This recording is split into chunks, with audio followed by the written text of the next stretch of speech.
What's up, and welcome back to Nowstalgia Pod, your weekly look what's going on in pop culture. My name is Pat Sheehan, and I'm here with the birthday boy, Dave Martinson. Dave, what's going on, dude? How do you feel? I feel older. I feel wiser. I get slow down. cheap insurance now. It's a great day. Yeah, you can finally rent a car, right? Oh yeah. I got dicked over in Hawaii with those underage rental charges. Yeah, Think of that. Nice. I know. Nice. Hopefully you don't have to, but if you do, it'll be nice. Well, Dave, before we get going, we wanted to just say if you are a loyal member of the podcast or if you're a first-time listener, smash that subscribe button, share us with friends, go to soundcloud.com/nostalgiapod. Get all the content we've delivered to you over the past, year and a half now? Year and 7 more than that. 8 months? 20 months, right? 2 years come February. Crazy. So we're chugging right along. This is we're almost at episode 90, right? This is not, yeah. It's like 88, I think, today. Yep. So plus we did the extra end of year one, so we're technically done more than 90 already. So yeah, bringing you that content, baby. Dave, I know that you treated yourself to a show for your birthday this past week. Yep. The Underachievers. Hell yeah, dog. Did you go with anyone? Hell no, dude. So if people listen to the show, whether you're relatively new to listen for a long time, I listen to a lot of rap. I'm about this hip hop shit. If you had any doubt that I was about this hip hop shit, well, that should be gone now, because I went on a subway for about an hour on a random Tuesday by myself to see an underground rap show, and it was fucking awesome. Where were they? It was at Brighton Music Hall, so it's okay. outskirts of Boston, but slow getting to via subway. It's not direct. Yeah, the T sucks, dude. Yeah, just slow, honestly. I had to walk from the T, so whatever. But the Underachievers, I've mentioned them here or there before because they're part of like the Beast Coast movement. Yeah, which is New York rap, specifically Joey Badass and his Pro Air crew, Flatbush Zombies, ASAP Mob, the Underachievers, all these guys really bringing back New York with these like great music. And the Underachievers in particular, they performed for about an hour and a half, and it was just banger after banger, man. Because these guys got bangers and they got bars, and duo, and they got 3 albums out plus some mixtapes. Their song Crescendo is on our Spotify playlist from this year. Check that out. A big fan of them, and it was a great show for sure. I've also mentioned Injury Reserve. They had an EP just come out last month, and they're the opener. They're on tour with UA, and Richie, the lead rapper, it's 2 of them. He jumped off stage and punched a fan at the end of his set. So that wow. we were in it. It was pretty crazy. He's about that action, huh? Yeah, I think it was like, I think the kid might have been fucked up or something, but he was like yelling like UA and just being really disrespectful for the opener. He's like, this is not some like local kid you don't have to fuck with. Like, this is the guy on the tour. It's a legitimate act. So like, don't be an ass. And they're talking shit, and he just fucking jumped in and punched him. And they didn't throw out a injury reserve or anything, so I took a picture with him after the show. So it was all good. That's awesome. Well, that sounds like it was a great concert for you. I'm glad you enjoyed it. And definitely I'll have to check out the Underachievers. Speaking of rappers that are about that action, Boogie with a Hoodie, dude. Fill me in. You said that you had some news on him. Yeah, your man's A Boogie, yep, who you were stumping for his debut album, The Bigger Artist, which we reviewed a few weeks ago on SoundCloud.com/nostalgiapod and on YouTube, so check that out. You're stumping for your man, and potential. You liked it more than I did, but it's all good. Until at Rolling Loud Bay in San Francisco, A Boogie and P&B Rock and crew jumped Little B, the bass god, and roughed him up a little bit for apparently Little B had said something about A Boogie not fucking with A Boogie's music, whatever. I don't remember exactly what the reason is, but they also stole some of Little B's shit, so he couldn't perform his set. And Little B came on stage and told the crowd that, but he was like, he's like, I'm not retaliating, I'm not preaching peace, and I'm not about that violence. And so Lil B was taking the high road, and A Boogie just comes out here looking like an asshole. Like, you can't take criticism from a rapper. This is rap. Yeah, it's the hell, man. It's weak for sure. Also, I don't know if it's a good idea to fuck with the bass god. Like, yeah, like Lil B curse is so real. Exactly, and he could curse you. And also, you want to talk hip hop for a second. Little B's your fucking OG, bro. Like, right? He's like the pioneer of internet rap. He's like the first rap outsider in the internet age, and like, yeah, he's not as buzzworthy as worthy as he once was. He's still out there though. Like, why are you gonna fight Little B? Because you knew this was gonna happen. Little B's not gonna fight you. Right. Like, he's not. He's just gonna get. You're just giving Little B buzz, and you're hurting your own. Like, well, terrible look for a Boogie, but I'm sure the base god will be just fine. Yeah, I'm not down with that. A Boogie just jumping the base god. Base god will be fine. But why don't we jump to someone who I think will be fine? But I wanted to hear what you thought about her newest single, Taylor Swift. Man, I mean, it's we haven't really felt very good about her first two singles off this upcoming album. No. Is it titled yet? I can't remember. Yeah, Reputation. Oh, right, Reputation. I remember now. Newest song, Gorgeous. I mean, what do you think? Bad. It's bad. It's better than the other two. Yeah, but we're at a low bar right now, man. Right. You were saying that, but like it's all relative. It's Taylor Swift we're talking about here. Like she has like a million good songwriters working for her, and the direction is fucking terrible. Whatever it is, whatever you call this direction, it's not good. Yeah, I don't. It almost feels like. I mean, I don't really know. It's like she really is trying to become very serious and be taking get this like edgier feel to her, but she does it in such a strange way, and the lyrics don't make any fucking sense. I don't know. Yeah, I'm not a big fan of it. Like I said, I like this song Gorgeous better than the other two. Like, Are You Ready for It? I still have no idea what that is. Every time it's on ESPN or ABC, I'm like, get this shit out of my ears. But yeah, I don't really feel too good about T Swift. Now, there is rumor that she's going to be performing, I think it's like the first halftime show at the college football championship halftime, which I don't know if they've ever had that before, but since she's teamed up with Disney and ABC to release Are You Ready for It, it makes sense that she might have a larger deal with them in the long run. But someone that is going to be playing a big halftime show, your man's, the lovable Justin Timberlake. Jessica Biel's husband. Getting that work. No. Sean Parker from The Social Network, as he's more well known. Yeah, he's in that Woody Allen movie Wonder Wheel coming out this year. Low-key good actor, let's say. He was in another movie, right? Was he in Llewyn Davis? Was he? I think he was, yeah. I think so. Yeah, he's like had like some secretly like good movies on his resume. He was in Time with Amanda Seyfried. Wasn't that good, but I still enjoyed it. I think it's a very enjoyable movie. If I see that on cable, I'm watching it. Right. So, I mean, what do you think? Is this a good move for the Super Bowl, the NFL? Yeah. So, I mean, a few weeks ago, it was reported that Jay-Z had turned it down. And Jay-Z is a little more relevant than JT right now. So, I mean, I could see that. But Jay-Z's also taking a stand with Kaepernick. So I understand that you don't care about the money. Right. So that makes sense to me. But yeah, going with Timberlake, I mean, I was trying to rack my brain of like who's like who makes sense, and you look back the past few years, Beyonce, Bruno Mars, Katy Perry, Coldplay, Lady Gaga. Mm-hmm. You basically covered everyone, right? I mean, Taylor Swift hasn't done it. Not the most amazing live performer, but she hasn't done it. She's huge. Adele, is this a venue for Adele? You could argue either way. So Justin Timberlake, he recovered fine from the Jan Jackson thing. Nipplegate. Jan Jackson, though, she had some troubles post that. So maybe this is a great opportunity to, give her some shine and bring Jan Jackson back in a positive way. So that's what I'm rooting for to happen. But I think overall it's like a safe but competent pick because Timberlake will be fine, obviously. It's like you said, it's basically just like the NFL. It's very middle of the road. It's very vanilla. He'll play like My Love, Mirrors. I don't know. A Sexy Back maybe. Can't Stop the Feeling will be his final one, just to leave on a feel good note. But I mean, I don't know, man. Just roll Bruno Mars out there every year. Like, give me 15 minutes of Bruno Mars, I'll be happy. That's true. Bruno had a new album come out, so we could do it again. Yeah, and it's a fucking great album. Yeah, and the other piece about this, like you were talking about Janet Jackson, I hope he brings her out, but in the last couple of years, they've been using just multiple people basically to fulfill the halftime show. Like it was Coldplay, Bruno Mars, and Beyonce. Yeah, a couple of years back.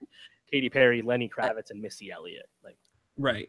Bruno Mars had Red Hot Chili Peppers when he did it on his own time, like, and Beyonce Destiny's Child. So like, yeah, like the collaborative, multiple performers thing. I think that's a lock. Yeah. So I'd be interested to see who he brings out with them, because they've also been covering like different genres. So I'm not sure what they could do with that. Honestly, I think what they should have done, and this is like my own perspective, I think the Foo Fighters would have been a great choice, or the Killers, either one. I mean, they both are well-known rock bands. You've had some high-profile deaths of people that have played the Super Bowl halftime show, like Tom Petty and Prince. Like, bring them out, have them do an homage, like call back some of those better memories. It feels like that could have been a better avenue, but they went safe. Justin Timberlake, he'll be entertaining, whatever. Yep. I'll be able to watch the Patriots win the Super Bowl with Justin Timberlake playing the halftime show. It'll be great. Yeah. Yeah. Do you think he has an album come out between now and then? I don't. No, I don't think he's really interested in that. Why don't we jump to? I'm trying to decide what I want to jump to first. Why don't we go to Barstool Van Talk? So, I'm a pretty big Barstool fan. I've been following them, or at least reading their website, or they're following their content, I should say. I don't read their website anymore. Since junior year, sophomore year of high school. So that would have been 07, 08, pretty much when they were just starting to get off the ground. Yeah. They were recently bought by Churning Group about 2 years ago now. And they've been growing pretty quickly. I think they're actually probably the fastest growing social media. That's what they claim company. Anyway. Yeah. And everybody, they're collaborating with pretty much every celebrity. I mean, Jake Paul just last week was on Barstool and became part of Team Portnoy. So last week they premiered Barstool Van Talk with PFT commenter and Barstool Big Cat, which is an interesting decision because Barstool has always been against ESPN, especially after Deflategate. Dave Portnoy, the Dave Portnoy, the founder of Barstool, was basically like, "Fuck ESPN, I'm done with them." So then they team up for this late night show at 1 a.m. and then a week later they cancel it. Mm-hmm. I mean, what do you make of this? Yeah, I mean, if you read the statement from Skipper, the head of ESPN, then there's a retort from Portnoy as well. It sounds like ESPN basically realized that the Barstool brand is a little being nice would be saying edgy, being more combative. You could say it's sexist, misogynistic at least. They're not very PC. No, they cross boundaries. They openly attack people sometimes. I'm not a huge fan of them because I think they're really up and down with that shit. But either way, the statement from Skipper said they thought they could distance themselves from the Barstool brand, which doesn't make any sense because you got the show, calling it Barstool Van Talk, which, whoever made that decision, whatever, but you brought them in because they're Barstool, because they're famous, specifically PFT and Big Cat, two of the two biggest stars basically from Barstool Sports, right? Part of my take is enormous podcast. So you wanted them for Barstool, but now that we're reminded that Barstool, has some issues with their brand and how advertisers might think of that. Now you're worried. Like, what you think you were fucking buying? Like, that's what really confuses me, because I thought on the surface their efforts with digital has been making a lot of sense with Desus and Mero coming in to do something, and they just hired Katie Nolan. So, I thought it was a smart move, but now you're going to backpedal at it. It's questionable. ESPN's made a lot of questionable decisions though in the last couple of years with their broadcasting, and they've been losing a lot of money, and they haven't been able to adapt to the digital age very well. Especially because their flagship show, SportsCenter, relies on highlights, and it relied on the fact that people couldn't get highlights anywhere else but there before. And now that you can go on Twitter and see everything immediately, what's the point of a show like SportsCenter, which is they lost their bread and butter. So you turn to something like Barstool and you're like, okay, we need to get this audience, which Barstool has pegged down the 18 to 24-year-old audience like no other company in the world at this point. Like, that bro culture is so strong with them. And it actually seems like a pretty savvy move by ESPN. I mean, you're giving up some of your values and morals, compromising on that in some way, but you're saying, I want this demographics, I want to keep my company around. You're also winning. Right. You're hiring people that call you out all the time. Like, you won. Right. Yeah, I mean, part of my take is a satire on ESPN shows They got directly. cease and Even the desist when name, they first made it. Like, it's amazing. So I don't know, ESPN. I don't really have a lot of faith in that company at this point to really create something successful. They've swung and missed so many times, and especially as the contracts for the big leagues are coming up. Like, I think the NHL is the first one up in a couple of years since the NFL and the NBA. Amazon and like Facebook. yeah, Facebook, all those like huge companies are going to take over those streaming rights, and it's going to totally change the landscape. So I don't even see ESPN being as significant as it is right now in 5 years. Yeah, no, ESPN's not going away. Like, they're fine. No. They're just not. They plateaued and declined a little bit. You know, you always got to keep it in perspective. And like you were saying about how like highlights is not a currency anymore for sports coverage. So they need to invest in personalities. That's why they did the Six with Jamel Hill and Michael Smith, because they're unique people. Right, but then you basically put a muzzle on Jamel Hill. Exactly. And like you have Pablo Torre, he's probably their biggest cultivated young person. But and getting Katie Nolan, she's like was the ascendant digital star. But get the next Katie Nolan, right? And the next one, Katie Nolan, we've known who Katie Nolan was for like 4 years. She won an Emmy. Yeah, like she's not a secret anymore. Exactly. But yeah, like follow House of Highlights on Instagram. You don't need to watch Sports Center, and like people like me and you, we're like a little more hardcore sports fans. We just read sites like TheRinger.com. I don't need to watch someone tell me stuff that I already understand at a deeper level. So when you can get the highlights elsewhere, making original sports programming, it's going to be personality driven. Like, look at the success of First Take and Undisputed on Fox. It's so yeah, I agree though. They're not going to if they lose the sports rights, who knows? But they're on the decline. Yeah, and Skipper doesn't even seem to. I mean, he's been around there forever, but I don't know if he really has a grasp on how to move forward in the new age of media at this point. So I don't really have a lot of faith in them. But anyways, why don't we move on to something that I don't think we had much faith in, and rightfully so, the Snowman. Starring Michael Fassbender and Simmons in it. Was J.K. Simmons? Yeah, J.K. Simmons. And who's the female lead? I'm blanking at this point. I forget too. Anyways, it premiered this weekend. It has a whopping 9% on Rotten Tomatoes. That's 8%. On it. Oh, is it 8%? Yeah. By the way, Rebecca Ferguson. There you go. Also, Val Kilmer is in this movie. Who knew? Yeah, there's weird stuff with them redubbing part of him after reshoots. But yeah. Jesus Christ. Well, we're gonna get to that. It grossed $3.2 million in the United States and Canada, and $19.2 million in all other territories, for a worldwide total of $22.4 million against a $35 million budget. So it wasn't a huge budget, but the critical response is horrible. I mean, 8% Rotten Tomatoes, and basically every review says it's incomprehensible. Yeah, it doesn't make any sense. 130 reviews on Rotten Tomatoes, so that's basically everyone said this movie sucks. And it's funny, this is actually an interesting moment, because the director of the Snowman, which I forget his name, he's not a super notable guy, but he's openly talked about how he knows it's bad. Basically saying that they didn't get to film the whole script because of production problems. Like, what? Tomas Alfredson. Right. So, like, similar to how Josh Trank, like, totally eviscerated Fantastic Four, the movie he made. This is kind of similar to that, even though this guy seemed like he's just kind of being honest. He's not, like, bad-mouthing the studios, like, hey, whatever. But actually, maybe the studio fucked him, but we didn't get to film the whole thing. That's why it's bad. I know it's kind of bad. And it's funny, because if you thought a few months ago, what do you think would be worse, The Snowman with Michael Fassbender or Geostorm with Gerard Butler, another world-destroying disaster movie? Geostorm got 11%, so not much better.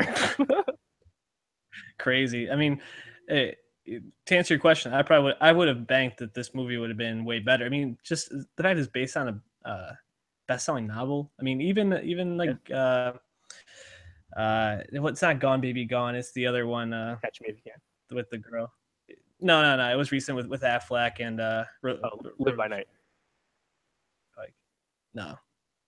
Which movie? Gone Girl. Oh, Gone Girl. Yeah. With Fincher. Yeah, another one based off of a best-selling novel. Like, you would have thought you could have at least banked for this movie to make $30 million opening weekend, just based on the fact that it has a notable source text. Sure. And Fassbender is a pretty bankable male lead at this point, with Val Kilmer and J.K. Simmons as supporting. I mean, that's a lot of big names. Scorsese was originally tied to this, and then he backed out in pre-production. Yeah. So they brought in this Alfredson guy to kind of fix it, and he's like, yeah, we ran out of time. It just doesn't make sense, and I recognize that. I don't understand why they would have just pushed it out, but I guess the studio felt like they had to. But some happier news. Michael Fassbender and Alicia Vikander, the Queen, and the King, I guess. They tied the knot secretly. Secret marriage, dog. And wearing Hawaiian shirts. Yeah. Did we talk about Kit Harington and Rose Leslie got married too? Egret and Jon Snow. Yeah, I think we mentioned it last week. Yeah. Good for them, man. Also, I did not know this. Rose Leslie is like from like a royal Scottish family. So like they have like castles and shit. Yeah, I saw that. Little castles, but like still, it's kind of cool. A castle. It's more castles than I have, put it that way. So does that make Jon Snow like a lord? Yes, the King of the North once again, or Prince of the North, whatever title he gets. Not even Duke. With what was the line? Was it like the Lord's kiss? Yeah, the Lord's kiss, dog, in the cave. Jon Snow perfected that. Best sex scene in Game of Thrones, bar none. Yeah, well, George R.R. Martin doesn't have a lot of experience. Oh, I've read these scenes, man. You ain't kidding. Anyways, why don't we jump to something a little bit less serious, or a little bit more serious, I should say, in terms of tone. So, Roy Price, who was basically the head of Amazon's video department, Amazon Studios, was recently resigned from his position after it came out that he was sexually harassing a producer, allegedly. Yeah, a producer for Man in the High Castle, and this was in 2015. And apparently, Amazon has known about this since 2015. Has not taken any action until the recent Harvey Weinstein allegations have come out, and then this allegation came to light as well. Right. And then they basically pushed Price out. Bezos hasn't really commented on it. Jeff Bezos, the head of Amazon. It's a really discouraging story because I think probably naively I think people were probably hoping things would die down after the Weinstein allegations. But I think this is going to open up a floodgate more than anything because these women who have been victimized are going to feel more empowered, and I'm glad that they will feel that way. But I think we're going to see a lot more of these sort of things. To keep the conversation to something that I think we can discuss and engage in more. What do you think this means for Amazon in their video department? Yeah, good call. So like they knew about this for 2 years, like you said, and I think they were keeping Price on because they were so confident in his work at the helm of Amazon Studios, their original video content and whatnot. Mm-hmm. Until now, the relationship is politically untenable. It's not good to hire him anymore, but also you can justify it because I don't think he's doing that great of a job. And there's a Wall Street Journal article that's paywalled, but it's kind of a teardown of Amazon's management department if you're interested. But let's just think about Amazon, right? They had no Emmy wins this past Emmys, which we covered. Soundcloud Contest, Nostalgia Pod on YouTube. Check it out. But also, let me ask you this, Pat. If you didn't have Amazon Prime because you liked having 2-day shipping, would you sign up for Amazon Prime Video if it was a standalone service? No, not a chance. Absolutely not, right? I mean, think of what shows do they have that create much buzz that drive people to sign up? Do they have any? Transparent. Man in the High Castle. Yeah, right. Critical show. Transparent won some Globes, right? And Jeffrey Tambor won some Emmys. They have Man in the High Castle, mid-level buzz. They have One Mississippi. They have Sneaky Pete. They have I Love Dick. They have The Tick. Mozart in the Jungle. Mozart in the Jungle, yeah. None of those scream like they're gonna trend on Twitter. Right. You know, it just doesn't happen. There's not those kind of shows. And you know, Amazon's kind of had this reputation as, you know, being an up and comer in the content business, and obviously spending billions of dollars a year on original content. They're certainly trying. And Manchester by the Sea was, you know, due to them as well. So their movies are a little bit more successful. But the TV department, you know, they're like more on par with Hulu than being anywhere close to Netflix or HBO at this point. So I can understand from a strategic move that, you know, once Roy Price has some negative press, there's absolutely no reason to keep him a second longer. Mm-hmm. Yeah, and it's interesting because I think there were rumors about 3 or 4 months ago that Amazon was actively looking to find the next Game of Thrones, quote unquote, whatever that means. Right. As like that show. Right. And it's, you know, in the Vulture article that you pointed me to that talks about this,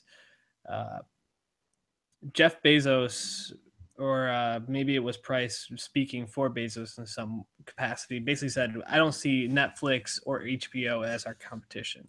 I think they see themselves more on the tier of Hulu. But if you're looking for a zeitgeist show like that, that means that you're looking at some sort of shift into something bigger. You want to make your services deemed more necessary to people, because like you said, I mean, I think people sign up for Amazon for the 2-day shipping, and then they're like, oh, I guess I could watch the show, or this, you know, Amazon has this movie I could watch instead of something Netflix doesn't have. There's music streaming with this too. Cool.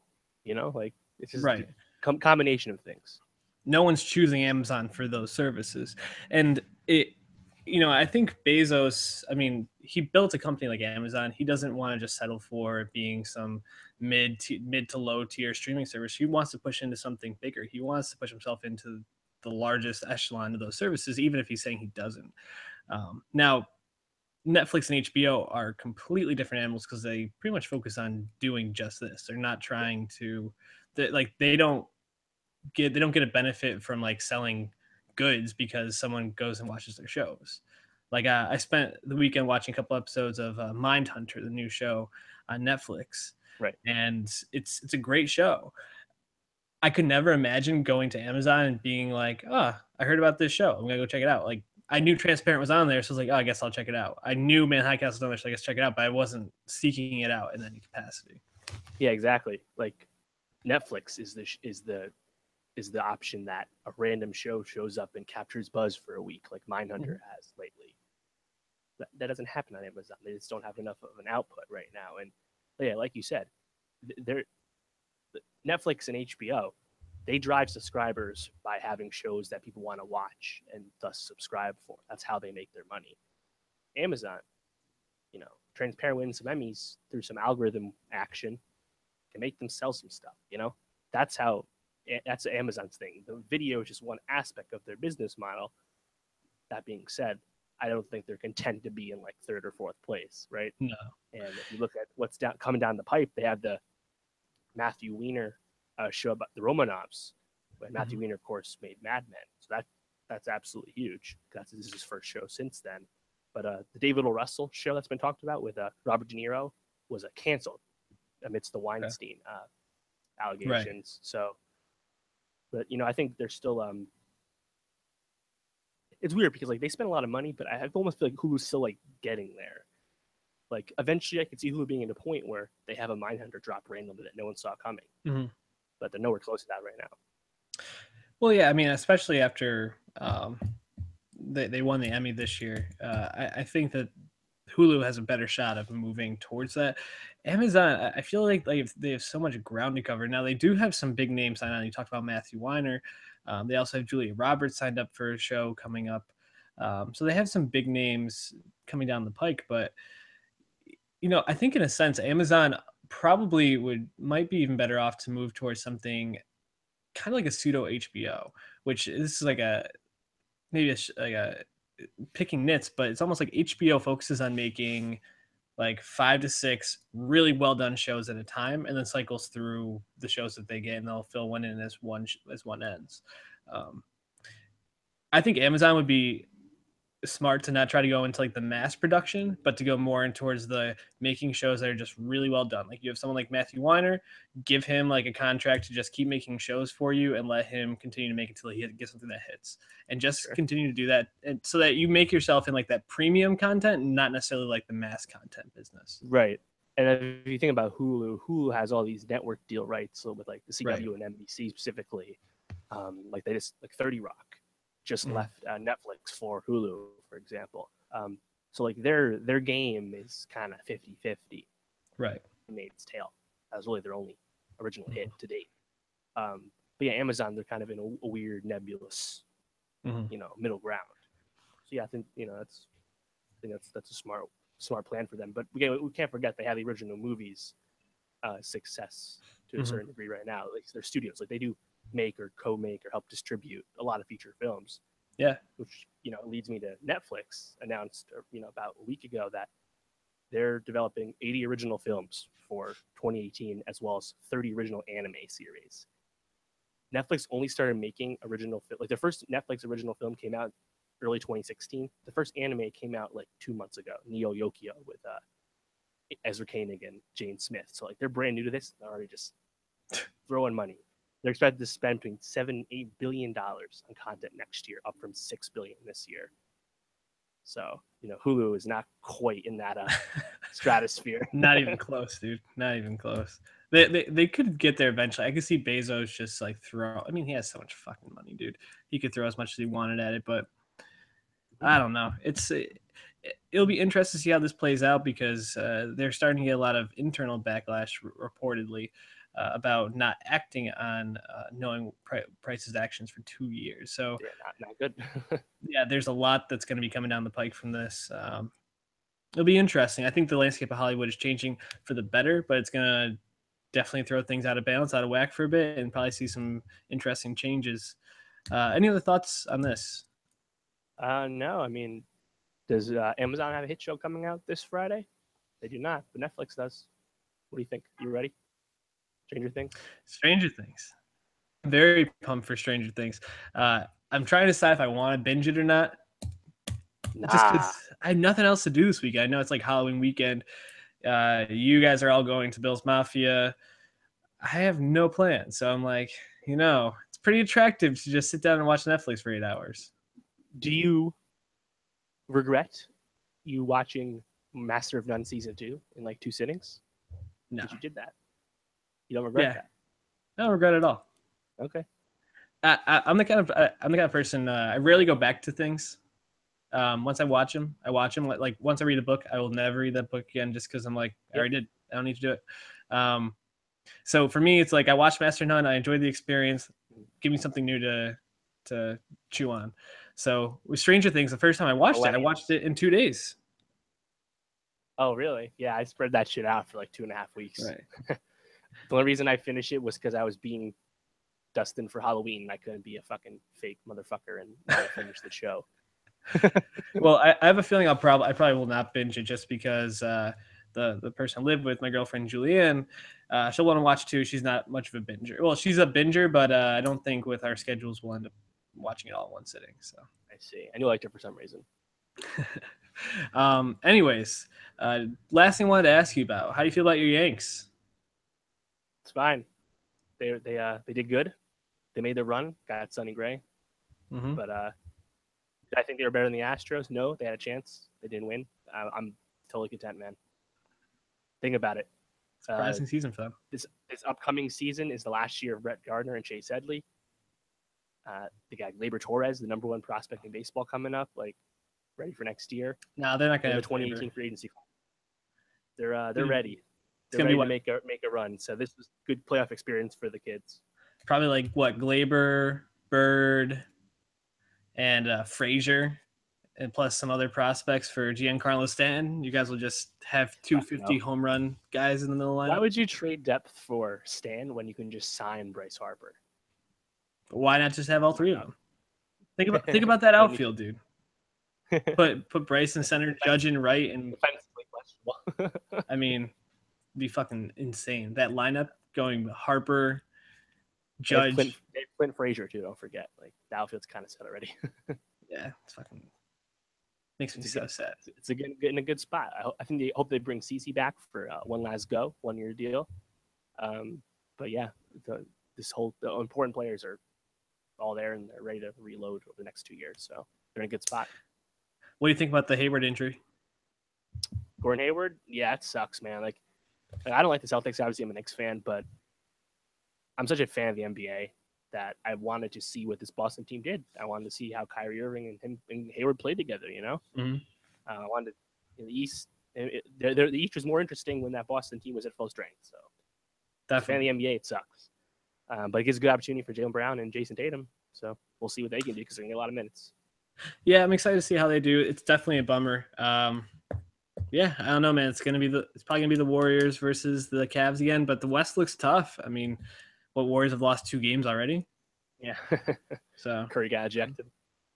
Yeah, and Durant. What's fucking weird. Anyways, it's a little Josh Jackson on the Suns. He did like finger guns at fans and said, "Fuck you." The Suns are Kyrie right now. Kyrie Irving yelled, "Suck my dick" at some fan. There's been a lot of that shit already. It's pretty great. It's gonna be a crazy season. The NBA is just it's the best league right now for sure. It's fucking lit, dude. Of course, it's not even debatable. Because like hockey's a great product, but like the league, the NHL, does not compare. Like it's not culturally as present. No, not even close. Anyways, little extra sports there for all you listeners at the end. We're going to be coming back next week, probably reviewing episode 1 of Stranger Things, at least. Yeah, for sure. Maybe we'll touch on some HBO shows that we've been kind of neglecting for a little bit. Vice Principals, The Deuce. The Deuce will be done by next week. I'm not going to be able to finish by next week, most likely, but we'll be talking about some of it. I don't know. Is there any music on the horizon? Yeah, so here's what's coming out. Weezer has an album coming out. Not excited for that. Singles been bad. Ty Dolla $ign, they credit as a double length. Yeah. But what I'm most excited for, Overdose, D-O-Z, Overdose, rap trio. They had a mixtape. Their last mixtape came out in 2013. And this debut album has been gestating forever. It's finally coming. So I'm stoked to hear what it sounds like. All right. Well, I'll have to listen to it. So we can talk about it. 10/27, man. Stranger Things, Thor Ragnarok, UK premiere date, so the worldwide premiere, and then 3 big video games. Like crazy day for culture. Yeah, I feel like last Friday was so like blah, and then this one's crazy. So that's the way it goes. Anyways, please support us. Smash that subscribe. Get all of our previous episodes. SoundCloud.com/NowstalgiaPod. Leave us a rating and review on iTunes. Tweet at us at Martin Swagger, at Sheeny World Peace, and at NowstalgiaPod. We want to hear what you want us to be talking about and give us any feedback to make this show better. Any last thoughts before we leave the people, Dave? What are you being for Halloween? Don't have anything yet. I don't have any plans either. So, what are you being? All right, being Salt Bay, the guy. You mean Mookie Betts? Yeah, that's the guy. My dynasty cornerstone.